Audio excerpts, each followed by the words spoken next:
Hello guys, welcome back. Um yeah. Ah, okay, take two. So yeah. Um let's go. Let me not complain. So now we are going to read First Samuel verse 25, chapter 25 verse 1. It goes up to verse 44. So it's quite long, long. But hang in there. So, if you remember, last time we read about David sparing Saul's life, how David spared Saul's life. So, basically, David went into a cave to sleep, to rest, relieve himself, and then while he was in the cave, Saul came into the same cave. So, David went in deep into the cave, and then because like David is running for his life, it kind of makes sense. If you're running for your life, you would have to sleep where no one can actually see you. So he went in deep into the cave, and then Saul came in and slept somewhere around the door because he was thinking, well, I'm the king, I'm surrounded by all my people, so of course we are good. So and then David kind of knew that, oh, Saul is here.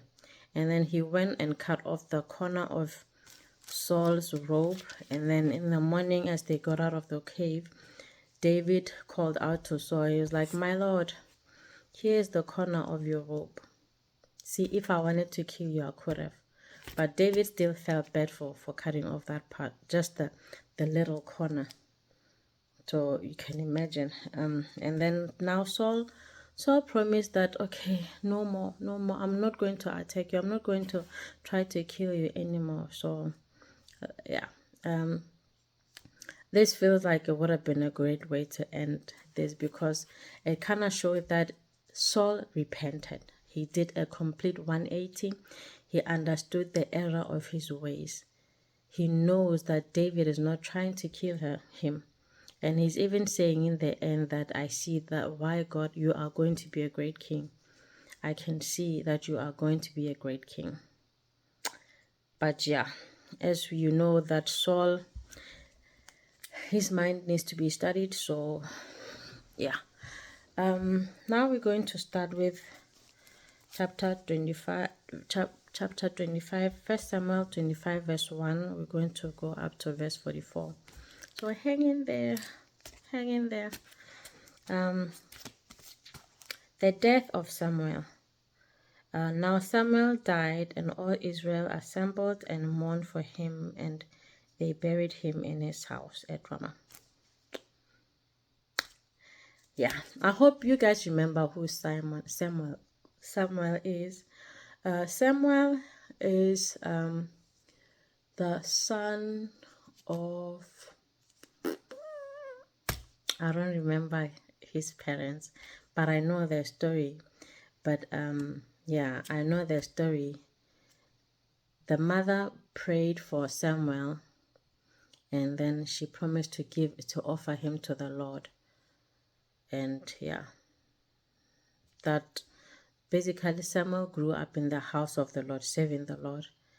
And yeah, now it has his end has come, and we don't know how old he is. As far as I know, we don't know how old he is. We just know that man is dead, and he was buried in his house in Ramah. Now we're going to read about David and Abigail. Who is Abigail? Let's go. Then David rose and went down to the wilderness of Paran. There was a man in Moab whose business was in Carmel. So David woke up early in the morning and went down to the wilderness of Paran. So there was a man in Moab. That man, his name is Nabal.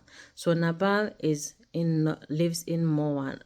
Went to Moab for business. Nabal's home is in Moab, but he went to Carmel for business. Yes, okay. The man was very rich. He had 3,000 sheep and 1,000 goats. He was sharing his sheep in Carmel. So this is just talking about Nabal's wealth. He was a very rich man. He had 3,000 sheep and 1,000 goats, not gold. So he had a lot. And he went down to Carmel to share his sheep. To I don't know, to share them. Shave the wool of the sheep. Because if you know, you can't keep your sheep for a long time without sharing it. So yeah, I think every 3 months or once a year, I don't remember. But you have to do it regularly, because yeah, if you don't, then that is going to be very heavy on the sheep, and it is going to prevent it from living like a healthy life. So Nabal was in Carmel sharing his sheep, getting his sheep taken care of. Now the name of the man was Nabal, and the name of his wife Abigail. So Nabal's wife is Abigail. The woman was discerning and beautiful, but the man was harsh and badly behaved. He was a Calebite. So Nabal is from the tribe of Calebite. Nabal is rude, he is rich, he is rude, harsh, badly behaved, basically a spoiled brat. This is what happens when you fail to discipline your children. They become a nuisance to the to the world, to the economy, to everyone around them. So yeah, but now he at least he married a wise, discerning, and beautiful woman. So that's I think the only redeeming character about Nabal is his wife. David heard in the wilderness that Nabal was sharing his sheep. So David sent 10 men and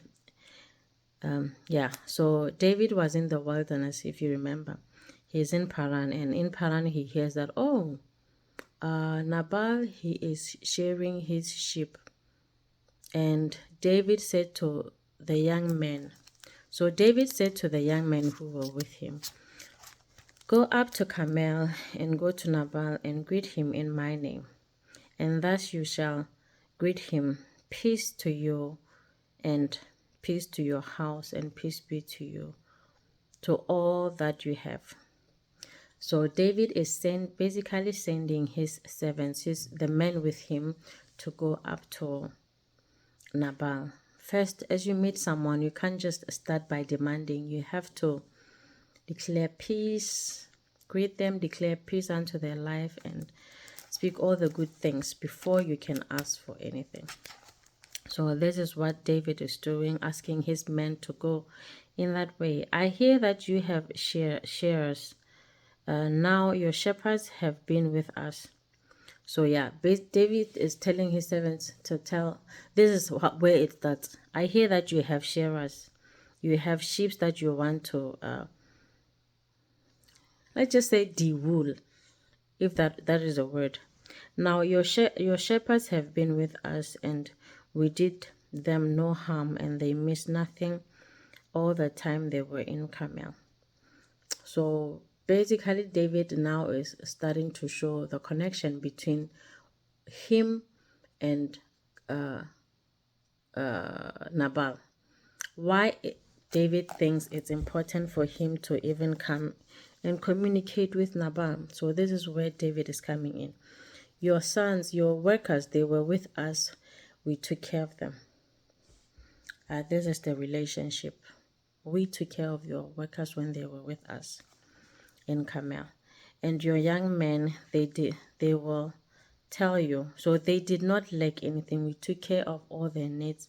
They didn't lack anything. You can even ask your young men. You can even ask them. I'm not lying. I'm not trying to deceive you.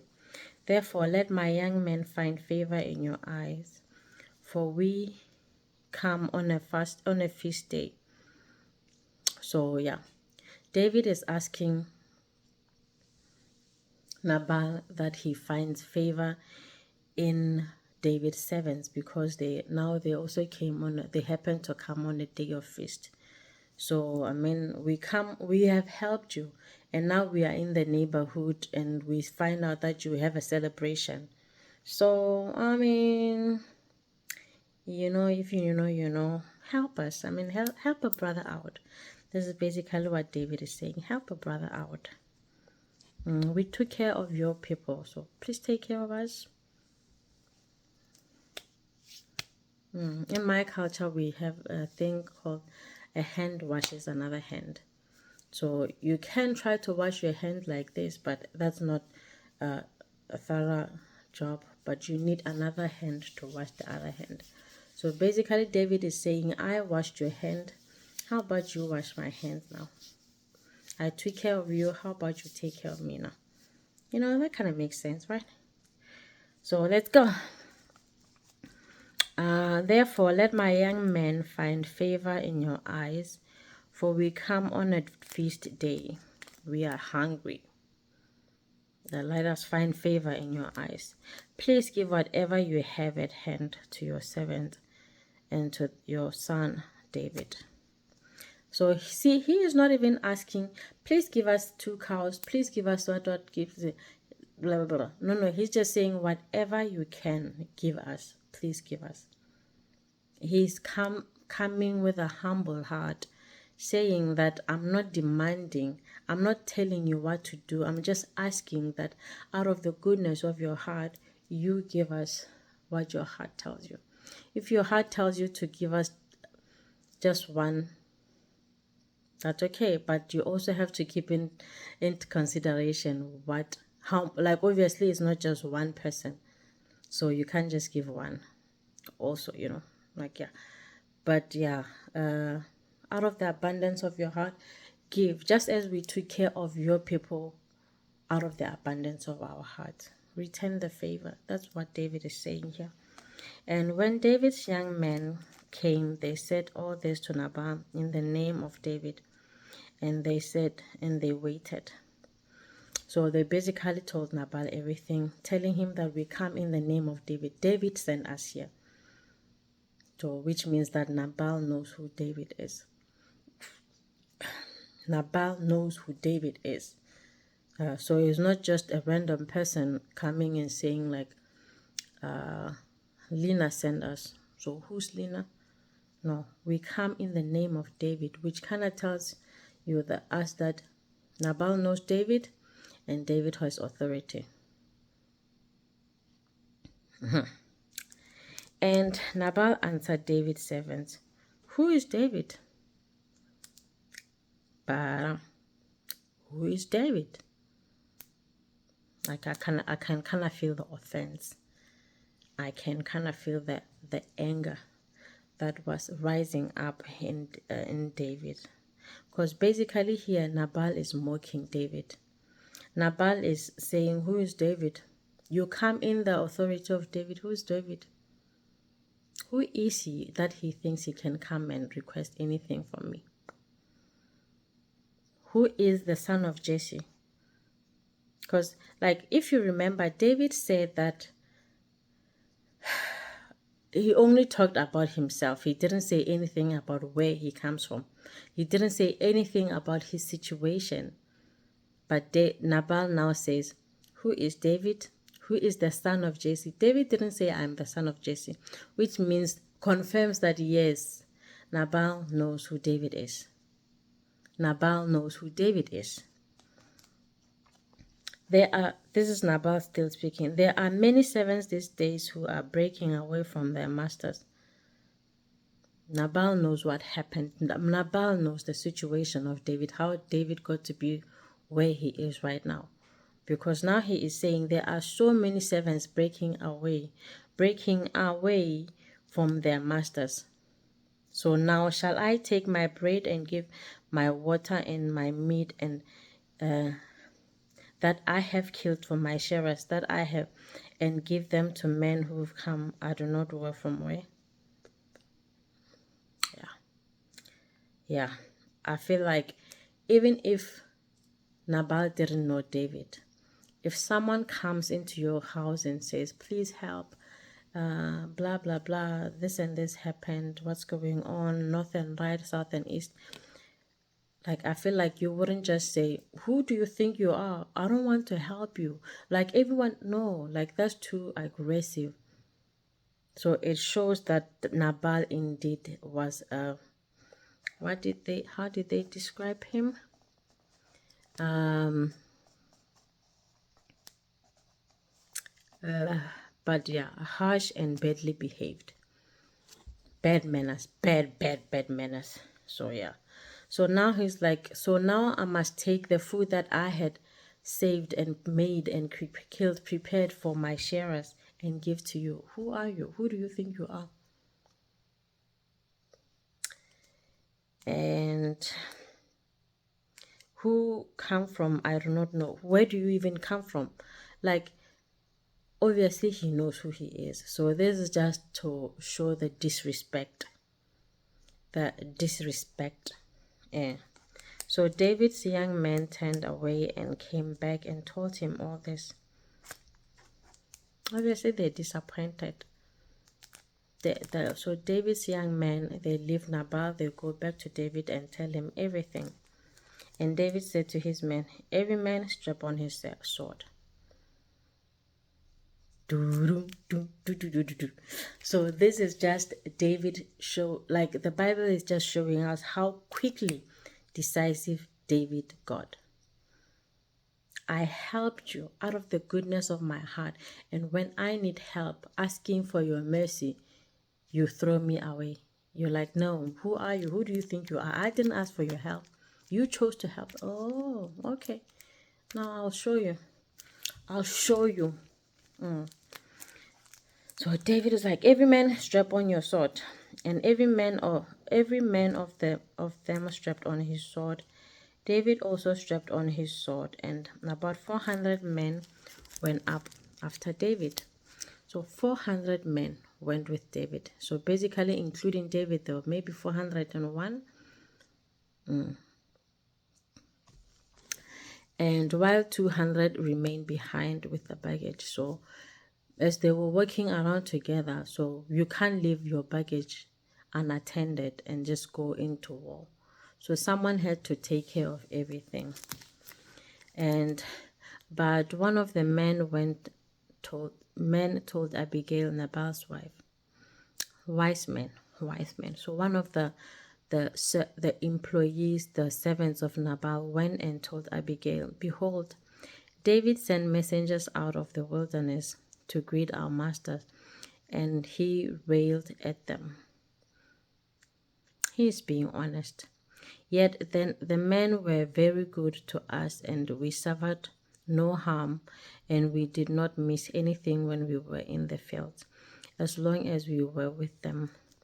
So basically, this man is vouching, is confirming everything that David had said. "We took care of your men. Now they came here hoping for us to return the favor, but Nabal turned them away." So this is the servant still telling Abigail what happened. They were all a wall to us both night and day, and the while we were with them keeping the sheep. So they basically took care of us every single time, every single day. We were with them day and night while we were taking care of the sheep, everything. We never felt like we were in danger. We were never felt threatened because of how well they took care of us. "Now therefore know this and consider what you should do." Wow. So he is kind of informing her and kind of also warning her, because now she has to now make the decisions because her husband failed. "Now therefore know this and consider what you should do, for harm is determined against our master and against all his house, and he is such a worthless man that one cannot speak to him." So yeah, this is the servant speaking. He is telling Nabal's wife that, "Hey, our master is so worthless that you have to decide, because harm is determined. Something is definitely going to happen if you don't do anything." This is no more than just a warning, because like if you know David, like even if you don't know him, but if someone took the time to help you and you spit in their face, of course they go they're going to come back swinging, and yeah, whoever is in the way will just be collateral. So now Abigail has to decide how does she tackle this going forward. So if you remember, like obviously back as a king, he would not go into this place. I mean, Nabal, he will not go to Moan and just chill on the sofa and not just do nothing. Obviously, they are there. He is there with other rich people. They are drinking. They're having a good time. Servants are taking care of the sheep. Everything is jolly. So he's high. He's drinking. And of course, he's also an idiot. So imagine a drunk idiot. Obviously, he is not going to make sound decisions. So, but now because Abigail is wise, she is discerning and beautiful. Wise, discerning, beautiful. So obviously she will have to take the rails now. She has to take the lead now. Then Abigail made haste and took 200 loaves of and 2 skins of wine. So 200 loaves. So remember, it's not just our kind of our current loaves. So the loaves back then, as much as they were not big, they were smaller, but they were more nutritious and they were more filling. And also because back then people were not living on junk food, they could basically I heard somewhere that they were not eating every day. I read somewhere that they were not eating every day. So they could survive on 200 loaves of bread, and it wouldn't have been for one day. So the amount of food that she had, as much as it was to feed 600 men, it wouldn't have been for one day. Hopefully that makes sense. So Abigail made quickly took up 200 loaves and 2 skins of wine and 5 sheep already prepared and 5 seers. What is a seer?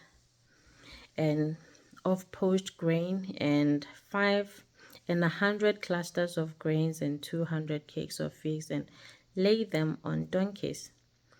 I don't know what some of these things are. So she took all of them, 2 skins of wine. I think a skin was about a liter or maybe 5 liter. I don't know, but yeah, she took 2 skins for the 600 men. I don't think she knew how many men were there, so she was just assuming like this should be enough. So she took all of them and she said to her, and put them on a donkey, and she said to her young men, go on before me, behold, I come after you. So go before me, I will come after you, I will follow you.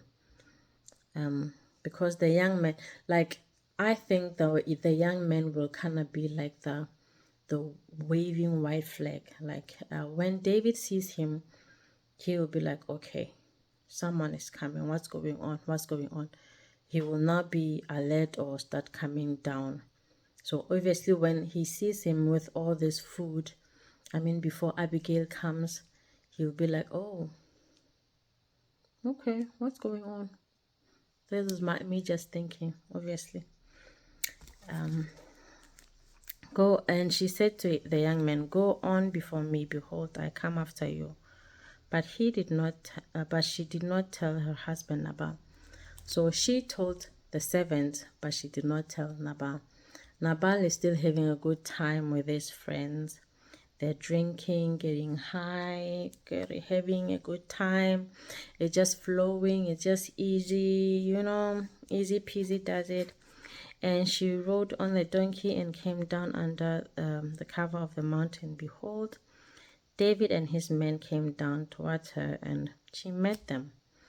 So I think by the cover, so basically, the seven went first, and then Abigail came a few minutes later. under the cover of the mountain. I think just meaning that she was now like basically within the mountain. Yeah, within the mountain, like mountain here. So she was, let's just say there's the mountain, so she was somewhere here. So yeah, there's the mountain. She was somewhere within the mountain. So David was also somewhere within the mountain, because obviously David, he was going to bring war. It was on, declared, definitely. So yeah. And now David has said, surely in vain have I gathered all that this fellow has in the wilderness, so that nothing was missed of all that belonged to him, and he has returned me evil for good. As I keep saying, if I take care of you, you should take care of me. Like, but then I'm not doing it so that you have to, you owe me, but it is a courtesy thing. So if like you like back in the days, I don't know how people would, like right now, honestly, it is difficult to trust people. So, but yeah, honor was a big thing back then. So David is saying, I took care of your animals in vain. I made sure that you were protected. Everything of yours was good. And now you returned all of that. You repaid all of that with evil. Obviously, this calls for smashing of hands, smashing of fists. Obviously, we have to resolve this somehow. I took care of you, but you retaliate. For what? Yeah. Yeah. So God, do so to the enemies of David, and also more, if by morning I leave so much as one male of all who belong to him. Man, David is mad. David is pissed, which makes sense. I mean, he took care of him. Like, he took care. Like, it makes sense that they would take care of each other's whatever, because in the wilderness a lot can happen. People can steal from you, people can, animals and whatever can really mess you up. But if you have someone there to protect you, someone to watch over you, of course now the load is taken care of. But Nabal's servants had someone to do that, but now Nabal is repaying all of that with, who do you think you are? Who do you think you are? Questioning your identity, questioning your authority. Who do you think you are that you think you can come into my presence and ask of me anything? I mean, read the room, brother. Read the room. So this is what Nabal is saying. Obviously, he is wrong. Nabal is wrong. And he knows all of this, but he's just too drunk. He's just happy. He's just being Nabal, ignorant and stupid. And when Abigail saw David, she hurried and got down from the donkey and fell before David on her face and bowed to the ground.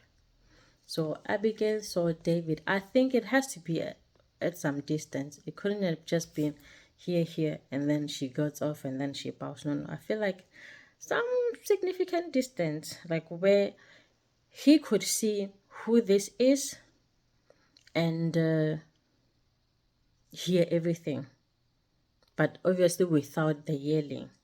So she got off the donkey, and then she bowed down and she asked for forgiveness. She fell at his feet and said, "Oh, on me alone, my Lord, be the guilt." So she is choosing to bear the guilt, the responsibilities of everything, the outcome of Nabal's actions. Yeah. Please let your servant speak in your ears, and and hear the words of your servant. Abigail is asking to be heard. She knows that her husband did something stupid, and now she is here to apologize and ask for repentance. Like, she's here to repent. Like, please forgive me. And let not my Lord regard his worthless fellow. This worthless fellow. This is Abigail speaking. The reason I'm laughing is because even the servant called Nabal worthless in verse 17.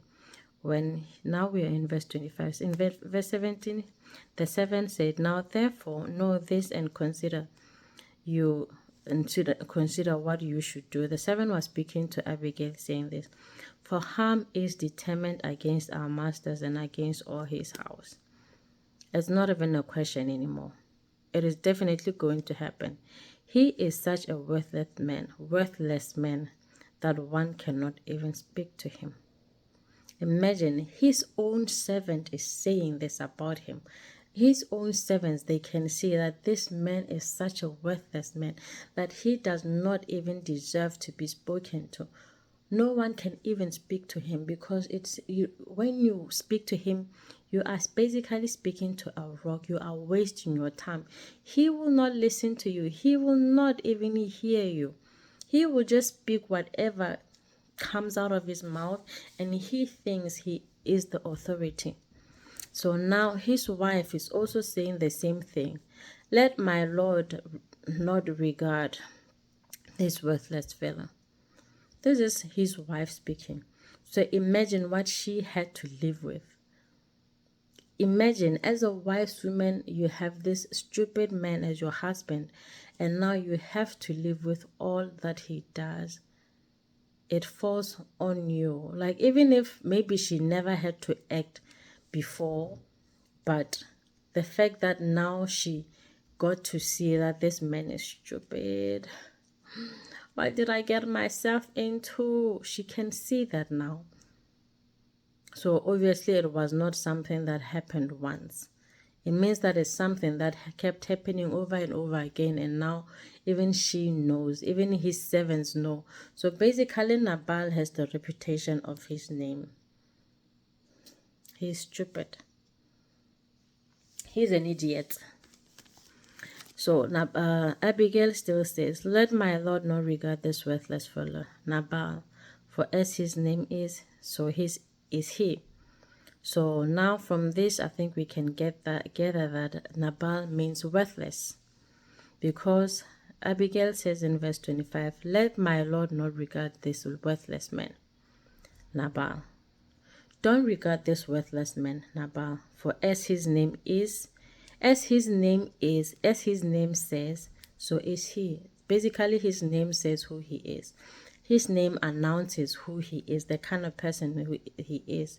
So, which says his name means he's worthless. Nabal is his name. A folly is with him. So his name is Nabal, and he is stupid. Oh, I don't know why. Like, I can understand. Like, you know how sometimes they say, when you are stupid, you are like this.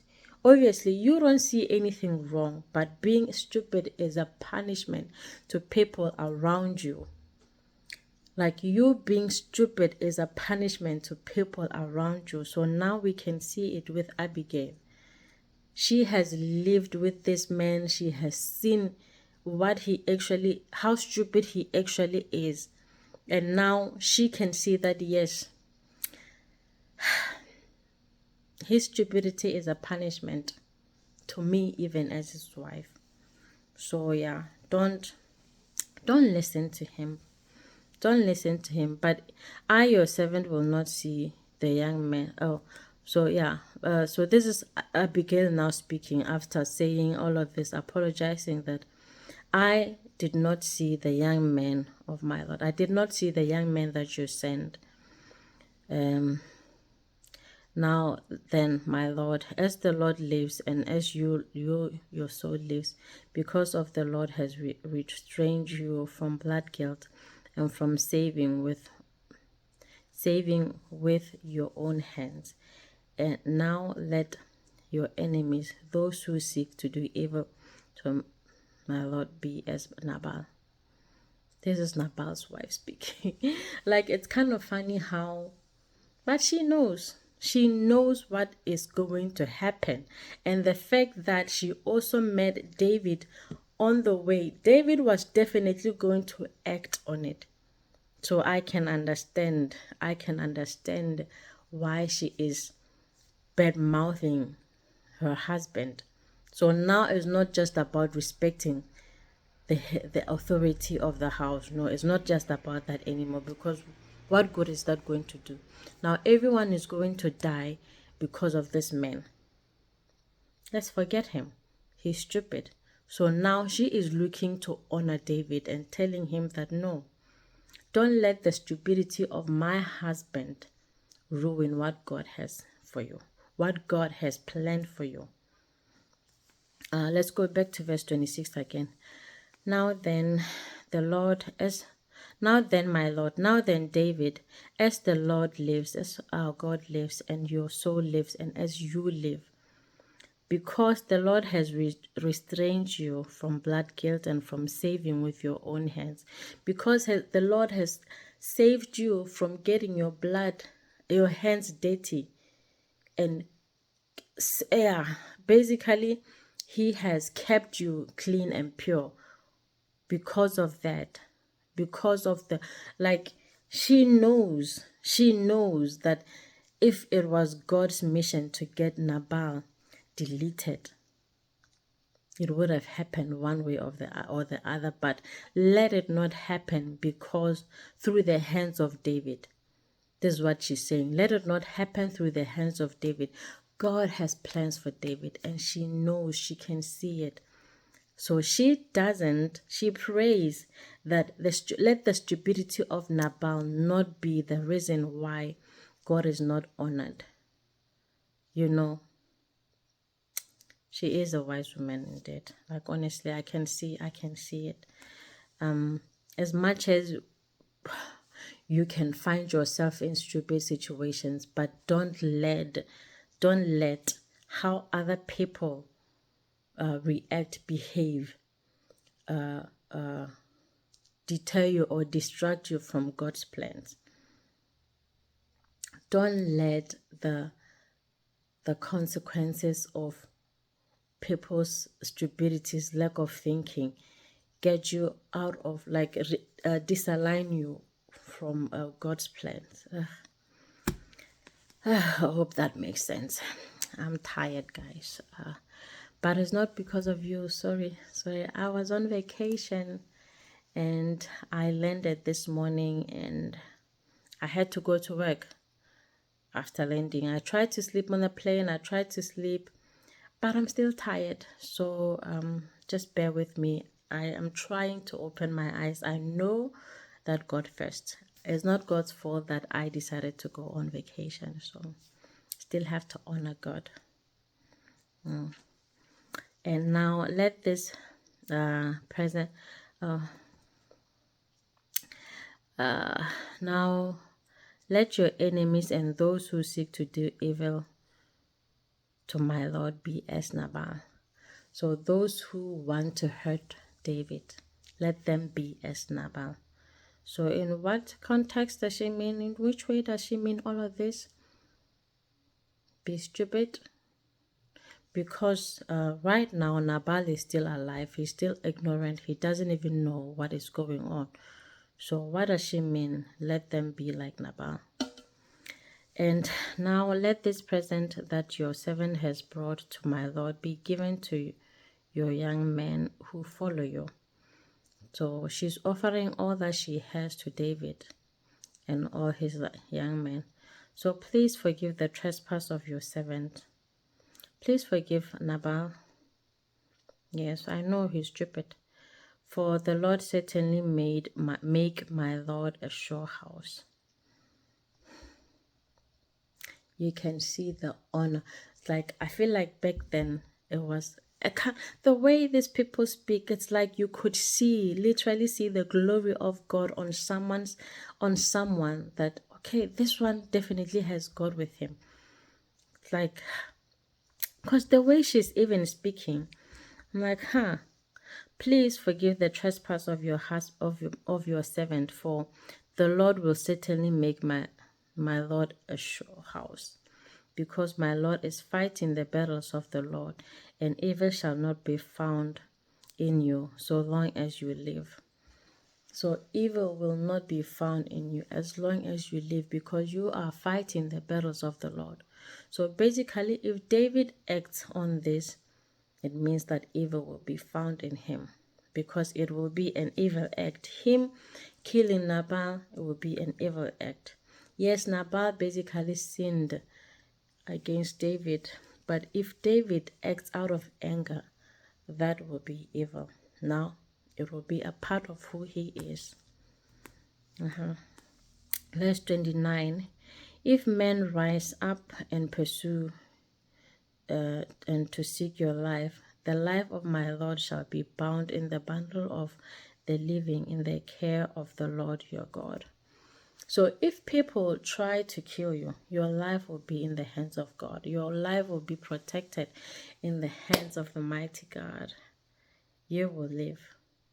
Whoever tries to come up against you, David, whoever tries to come and take your life, you will always live. You will always live, for your life is in the hands of God. This is what she is saying. Now, I don't know if she knows already that David has been anointed king, or she is just saying this because of how David was with all their servants and everyone who was working with him. So I don't know, like, if she knows already, or she is just apologizing out of what David did to take care of their servants, which still it's good either way. So she's not speaking out of fear of David's position, but she's speaking out of the respect that she has for him and how he took care of him and all the people when he didn't have to, which shows that David is a man of honor. He's a man of authority and man of honor. He honors God. So she doesn't want the stupidity of her husband be the ruin of David. That is a woman.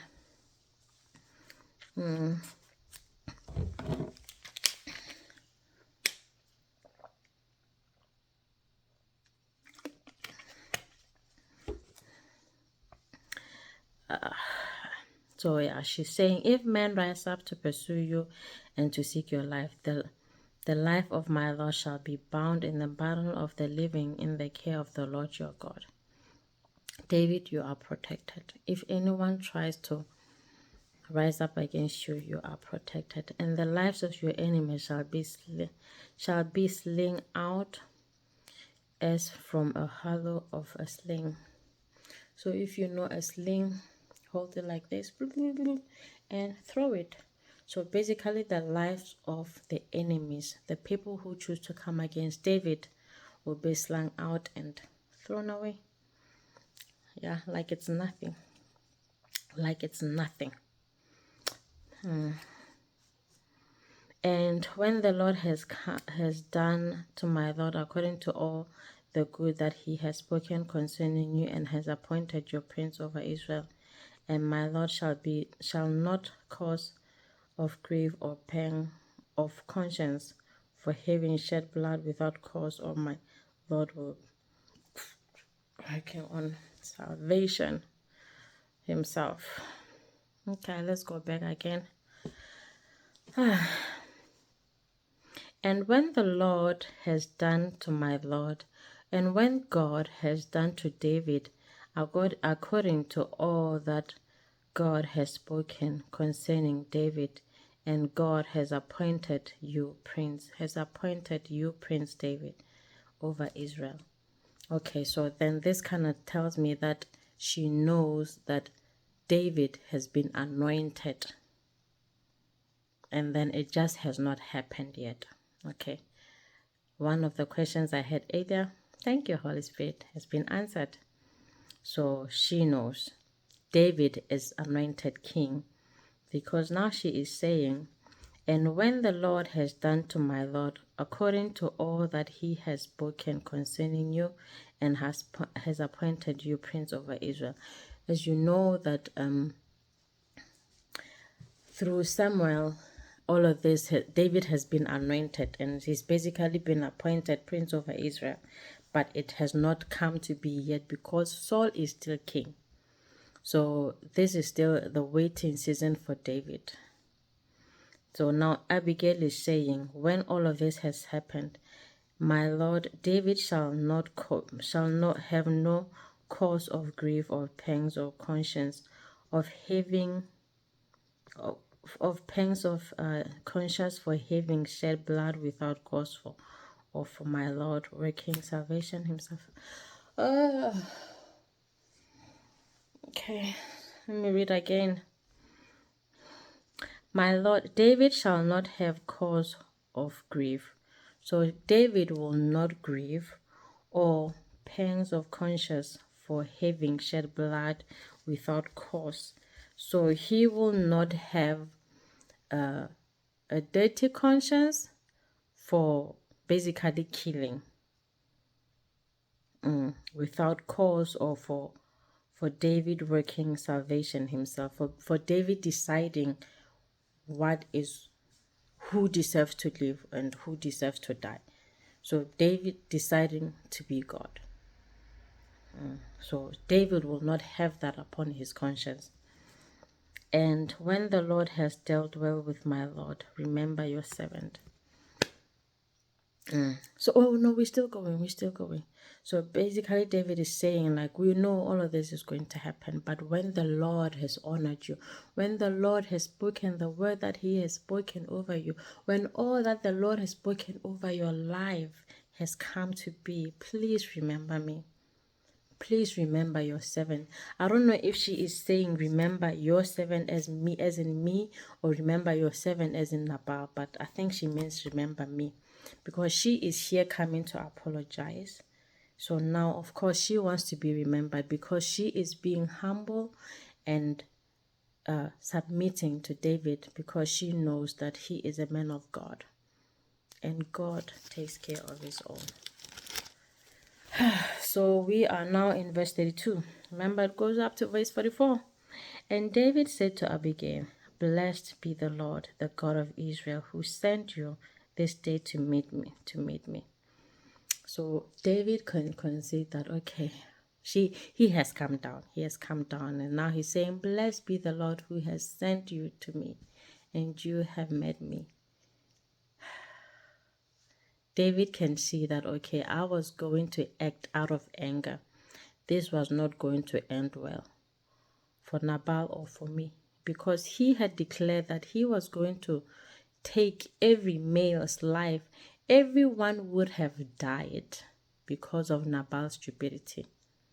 But because God had grace, he spoke to through the servant of Abigail, and Abigail came and she restored the house of Nabal. So now the house of Nabal is still here, because God did not want David to ruin his life because of someone's stupidity. And you have come to speak to me. You have come to meet me. Blessed be your discernment, discretion, and blessed be you who have kept me this day from blood guilt and from working salvation with my own hands. So you have saved me from taking someone's life and from me deciding to be God over everyone else. It was never my responsibility to take anyone's life, but out of anger, I was going to act. This is David speaking. So I was going to act out of anger, and obviously this would have been against the will of God. This would have been against the word of God. But because of your discretion, because of your discernment, thank you, God, I have another chance. For as surely as the Lord, the God of Israel lives, who has restrained me from hurting you, unless you had hurried and come to meet me, Truly by morning they had not been left to Nabal, not much as one male. So as he is still saying, yes, there would not have been a single male left out of Nabal had you not come to me. So you truly saved the bloodline of Nabal. Not just the bloodline, everyone associated with Nabal. Either the people that were with him, celebrating with him, all of them, or even back to Nabal's hometown, where Nabal is from. There would have been nothing left. Okay, it's 50 minutes, okay. Then David received from her hand, and she had brought what she had brought him. So he received everything. Like, okay, I receive it. Thank you. And whatever she brought him, and he said to her, go up in peace to your house. See, I have obeyed your voice, and I have granted your petition. Oh, I love a man who listens to women. I'm not saying that you listen to every woman, but you have to listen to your wife. You have to listen to your woman, because we are in this thing together. So basically the way Nabal took it was, me, I'm the head, I do everything, I decide, it's up to me.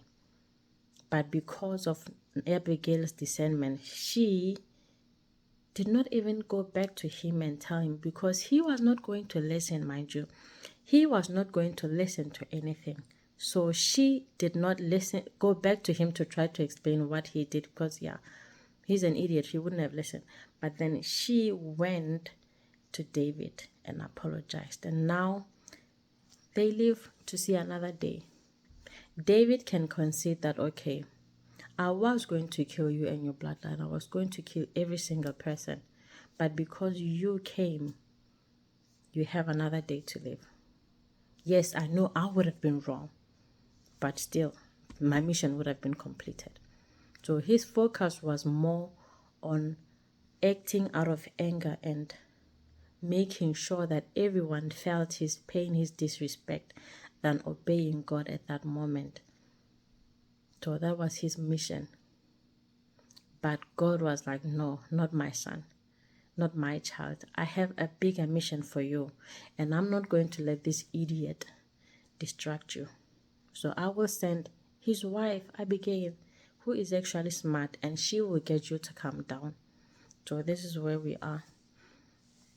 And Abigail came to Nabal, and behold, so after all of that, then obviously Abigail goes home. And Abigail came to Nabal, and behold, he was holding a feast in his house, like the feast of a king. And Nabal's heart was merry within him, for he was very drunk. So Abigail is done with David. Now she goes back. She goes back to her husband, who is still having fun, jolly, having fun with his friends. They're drinking, getting high, wasted, not aware of anything. So she told him nothing at all until the morning light.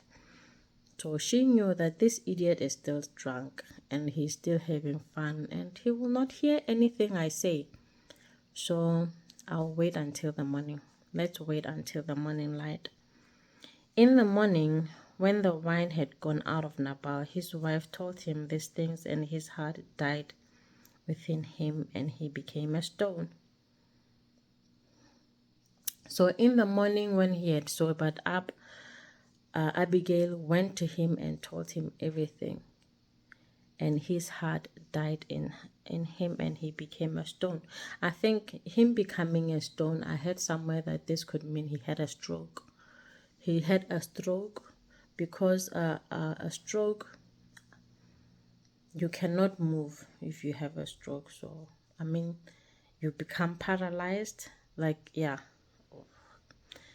so he became a stone.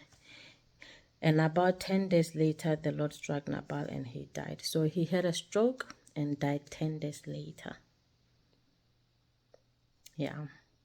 At least he celebrated the day before. As much as it was all stupid, but he had some fun before he died. So, sorry. Let's keep going.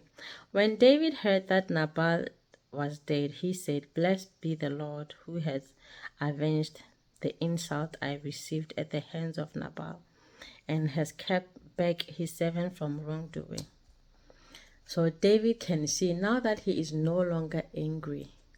This is why the Bible says that we should not be angry. Because out of anger, you do things. You act out of anger, and now you ruin a lot of things. Yeah, so many step backs. But then now after David hears that the Lord has taken Nabal, he can acknowledge that, okay, the Lord saved me. The Lord saved me from this anger and being insulted by Nabal. The Lord saved me from this wrongdoing.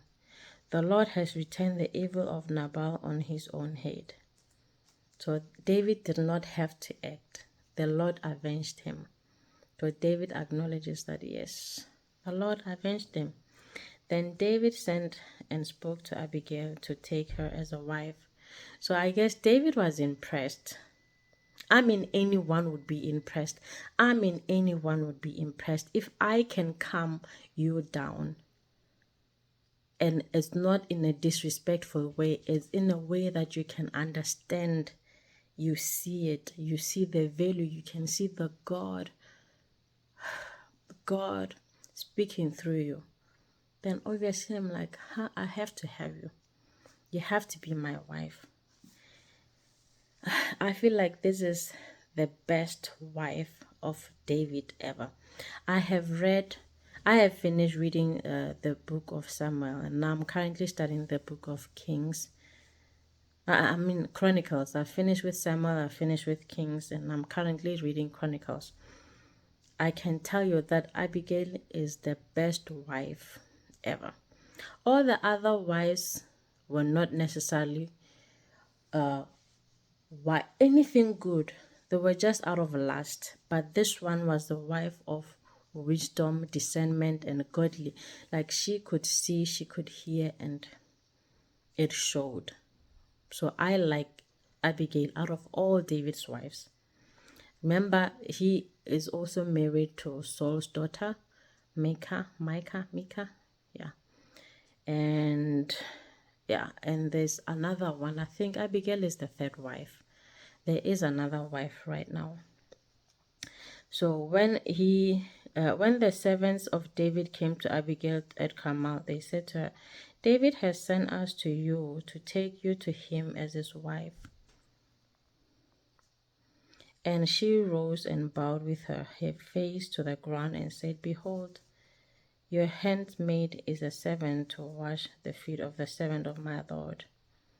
She is so humble. Like, she lost her husband. Like, I'm not saying that she is happy, yay. I'm just like, life goes on. Life goes on. She did what she could. Just because he was stupid, it doesn't mean that she failed. He failed. If he had actually woken up and tried to be considerate of others, we wouldn't be here. But because of his stupidity, he died sooner than he would have. And now Abigail finds herself as a potential wife of David. Of course, knowing who David is, I think even I would be like, okay, let's do this. Let's do this. And Abigail hurried and rose and mounted a mountain, and her 5 young women attended her. So yeah, as quickly as David's servants came up to her and told her that David wants to make you his wife. So she got up and she was like, "I'm not going to miss out on this good opportunity." This man, we all want a man who can think, who is considerate, who is wise, a good man, not selfish, not stupid, and not this self-centered kind of thinking. So she saw that in David. And the fact that, honestly, I also want to be able to calm my husband down. I love that, like, as a partner, you have to be able to calm your partner down. And I'm obviously not talking about a violent man. So I love that for her.